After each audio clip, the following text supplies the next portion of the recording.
Here I have OnePlus Nord 2T, and today I'm going to show you how to take a burst shot on this device.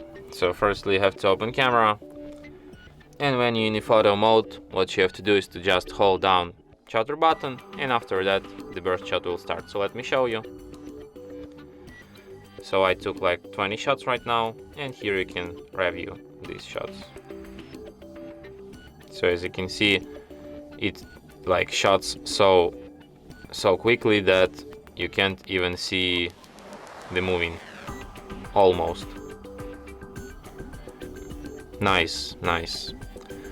And that's it. Thanks for watching. If you find this tutorial useful, don't forget to hit that like button and subscribe to our channel.